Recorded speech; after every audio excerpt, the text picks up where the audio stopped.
It's a great pleasure for me to be here this morning. Great to see so many familiar faces dedicated to fostering further our European research area.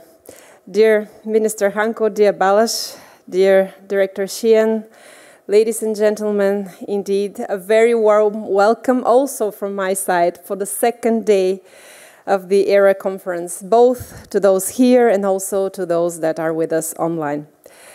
The objective of creating a European research area dates back to the turn of the millennium.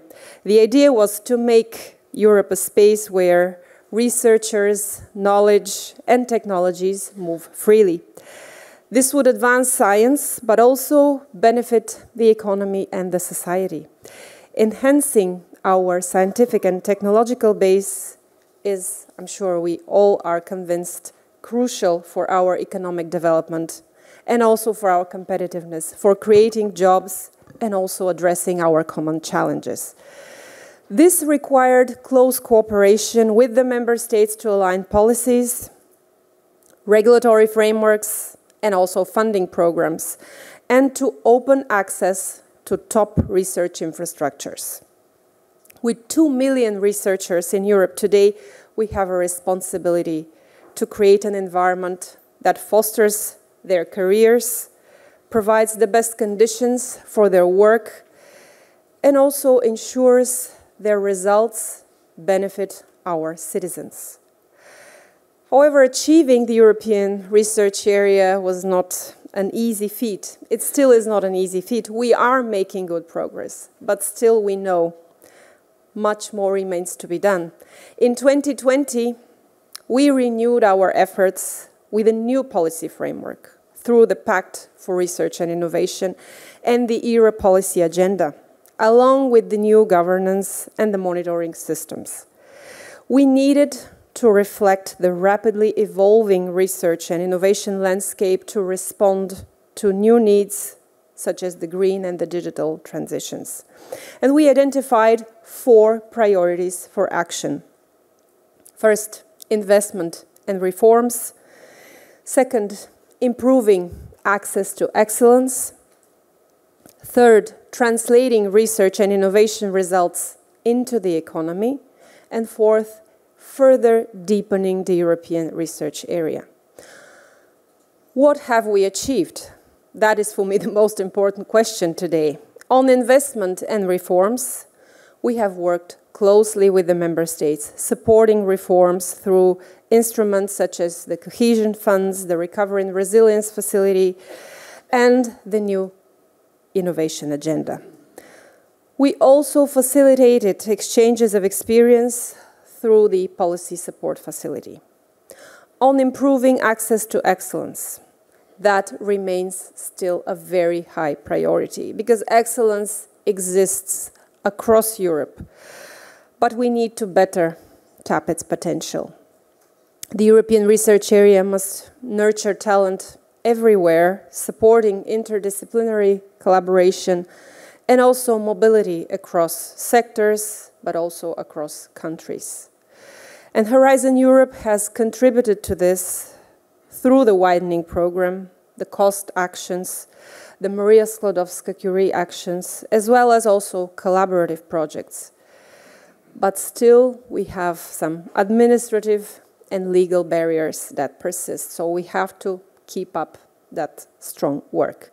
And we must do more to support scientists across Europe, as outlined also in the Council recommendation on research careers. This includes attractive working conditions, access to world-class infrastructures, and recognizing the contribution of researchers through improved assessment practices. Here I'm pleased to note that over 700 organizations have already signed the agreement on reforming research assessment. I'm also thrilled that in a few moments we will launch the new Research and Innovation Careers Observatory in collaboration with the OECD. I'm very glad you're here. It will gather data to inform future policies and help us addressing persisting obstacles. We have also come a long way in promoting the free flow of knowledge. And I'm proud with our progress with the European Open Science Cloud, helping researchers collaborate across borders and disciplines through seamless access to quality data and also digital services.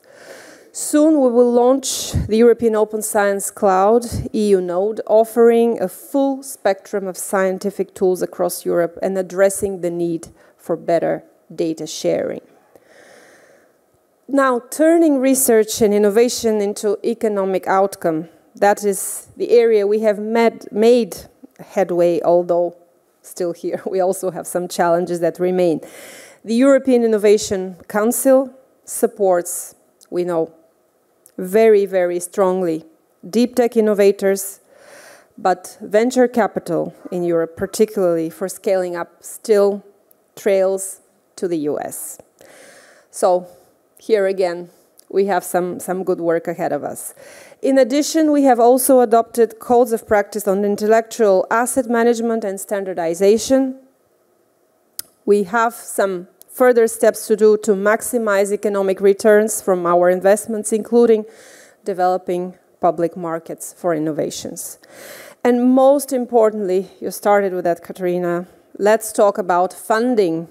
Reforming research and innovation systems requires, of course, strong political commitment, but also adequate financial resources. I will never get tired to repeat and underline this. We must continue working towards achieving the 3% target of GDP for R&D investment, and also continue the hard work to attract additional private funding. At 2.2%, where we are now more or less, we are obviously still short of this target and lagging behind our international competitors. And we must address these disparities in performance both across and within the member states. To achieve good progress, we must truly act in a coordinated way, leveraging all the possible synergies in Europe. We will soon present a communication assessing progress with the ERA since 2020 and identifying what the future actions should be. I encourage you warmly to contribute through the ongoing call for evidence, which is open until the end of this month, until end of September, because your input is crucial for targeting our joint efforts where they're needed most. Thank you once again from the bottom of my heart for all your contributions to fostering and making a true success our European research area. Thank you. Starting this collaboration, this observatory on research careers, to gather data, to gather reliable evidence in order to base our sound policies. So this is the beginning of a fantastic collaboration with the OECD, for which I'm deeply grateful. And it is also the beginning of improved policies for research careers, and in particular for young researchers. So thank you very much. Thank you.